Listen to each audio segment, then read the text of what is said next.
star, a word used to describe those who shine the brightest amongst other individuals striving to be great at their craft. That craft could be a lot of things, whether it's sport, music, art, writing, content creation, nearly anything you can imagine. One's ambition to draw out their utmost capabilities within their chosen field causes them to dedicate a lifetime of effort towards achieving that. This is a necessary component that gives birth to people we witness in our lives who we call stars. Stars like a Messi or Ronaldo, or a LeBron or MJ. Those are the examples of who we have gone even further beyond and transcended the label of a star, often described as superstars, one of one, or greatest of all time. That's how much they stand out for how great they are at what they dedicate their lives to. Though it is a baseline requirement that the person pours blood, sweat, and tears with determination to be the best that they can be, how far one gets can be drastically impacted by factors like talent or innate gifts. So what happens if you don't possess those qualities? What happens if you're not 6 foot, if you're not the most athletic, if you're not some superstar libero cracked at passing? What if you're not the best at anything? You might consider yourself merely average, and there's something so utterly depressing about that thought being true. The thought that no matter how hard you work, you are unable to push past factors which are simply out of your control. You were simply not given the same gifts as others at birth. Doesn't that seem a little unfair? Perhaps so. One might believe being the worst is a more dreadful fate, which could easily be true, yes. Though, to that point, I would say if you are the worst or starting at the bottom, then you've got nothing to lose trying to climb higher. When you have accumulated a decent amount of skill at what you're pursuing, then there is something to lose, something at stake if you are to give up. The daunting thought of never excelling to the heights of the best in your field because of limitations that are out of your control is demoralizing. Is that a reason to give up? Perhaps not, because Ryūnosuke Tanaka shows exactly why. Tanaka is an essential part of Karasuno's lineup that contributes more than just what's on the court. He's a day one supporter of Hinata and Kageyama to join the team, even though they're stubbornly reluctant to work together, getting them time to train very early in the morning before the other club members pull up because they weren't allowed in the gym unless they got a lol. He's fully aware how valuable they would be to Karasuno becoming good again, good enough to win in their prefecture and make it to nationals, good enough to no longer be called the Flightless Crows. He's holding down the fort when there's drama in the team between Hinata and Kageyama after losing to Alba Josai. Bro literally had to step in and stop their altercation. He's the one trying to get Hinata to keep his head up after deservingly getting scolded for sneaking into the first year training camp when he was uninvited. On the court, he's top 2 most cheerful spirits with the most energy, next to Nishinoya. He might not be the backbone that is the guardian deity in terms of gameplay impact, but without his unyielding mental fortitude and resilience, Karasuno ain't making it to nationals, I'll tell you that. But you wonder where Tanaka's vigor even comes from. How can his mentality remain so constant through the most dire of circumstances? Doesn't spur from being the best in his team where you are dependent on the most, nor does it come from him being superb at a specific skill that only he can do. For example, Nishinoya was the only one who could contest Ushiwaka in their match against Shiratorizawa, since no one else on Karasuno could realistically receive a spike from Ushiwaka as much, if not at all. That's something only the guardian deity could do. They're super libero, as Coach Yukai says. Tanaka's also not the most genetically gifted. On his team, he's not outstandingly tall like Suki, nor is he super springy like Hinata. On the Karasuno team, he is bang on average, not being number 1 in any metric, which is a hard pill to swallow, as when growing up, Tanaka believed he was a genius, one of the gifted meant to excel. Even holding on to that belief somewhat currently stems from attachment and slight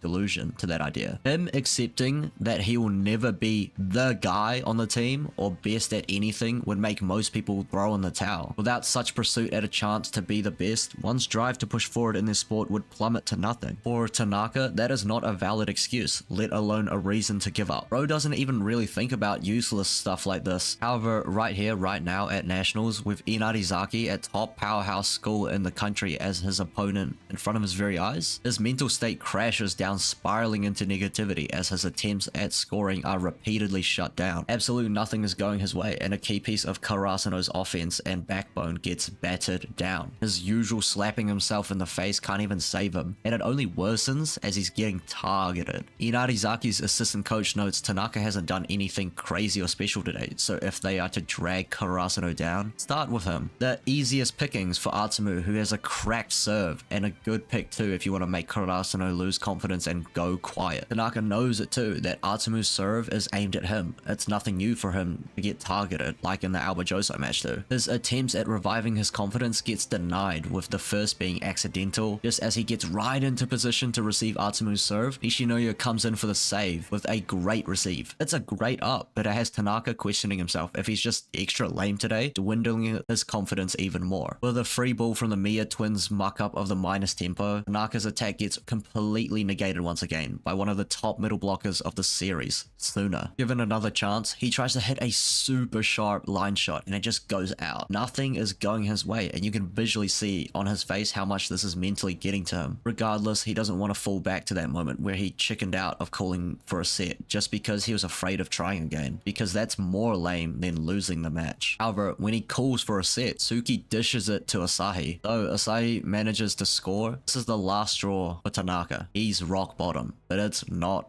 over yet. In between points, Hinata, just like how Tanaka is for him, cheers him up by complimenting the positive things he's managed to pull off, even if it's not as much as for the points lost due to his current state. Now, this upcoming moment in my mind is undoubtedly a top 10 moment in Haikyuu, no questions asked. Tanaka monologues about everything I've discussed so far, backed up by the visual representation of a struggle in the form of an insurmountable mountain. The mountain being, regardless of how much effort he pours into volleyball, he won't be number one in anything, unlike his teammates. Even then, he has the strength to bring himself up, asking his average self if he really has the time to be looking down, with a smile of determination on his face. He has to keep his head up, not only for himself, but the teammates that depend on him. Without hesitation, he calls for a set, even after so many failed attempts that would make most people go utterly insane. Kageyama obliges to his call with a smirk from Tanaka not backing down. Tsuna's quick to react, he's there for the block, but it's okay. It flashes back to the moment young Tanaka tells her, just keep trying until you can. So this moment right here, right now, he monologues in his head his own words. That as long as he doesn't give up on trying over and over again, he will eventually be able to do it. This is backed up in the best way possible, as he pulls off an insane cross spike to win the first set. The celebration is a scream that captures my exact emotions and reaction.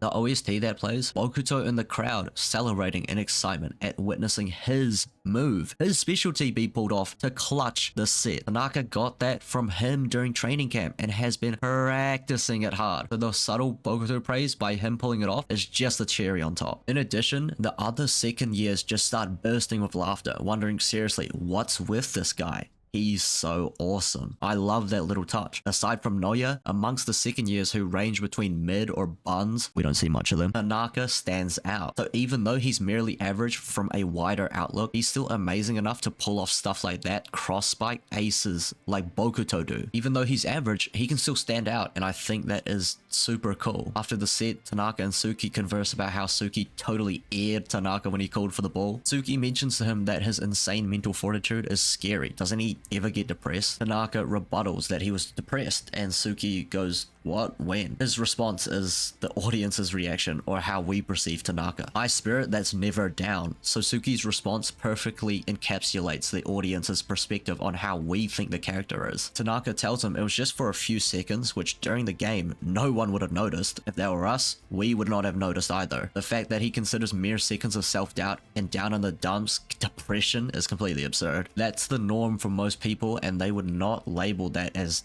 getting depressed. But those mere seconds are a big deal to him because they stick out like a sore thumb and feel longer than that. Besides, which is better? The guy super depressed that's doubting himself, or the super hype guy that pushes everyone forward and never gives up on trying? Obviously, it's the latter. Nowhere to go for him but up once he's hit rock bottom, which just encapsulates this moment perfectly. Just about everything he tried to do got rejected. So trying to pull off something new was easy when you've got nothing left to lose. I don't think there's another struggle as relatable to most people as being average. Mediocrity is the most common state one's skill level can be at, and accepting that can be totally discouraging. But simply giving up just because of that is even more lame than going out there and trying. If you feel like you're in Tanaka's boat at whatever it is you pour time and effort into, don't give up on it if it's something you find unadulterated joy from. Go out there and leave it all on the court. So there's no regret by the time you decide you've want to finally stop. Thank you for watching. I might have not captured everything magical about Tanaka in this moment, but I wanted to try regardless, because not trying would be utterly lame. Hope you enjoyed. Subscribe and stay for more. Like the video, comment down below any thoughts, and have a blessed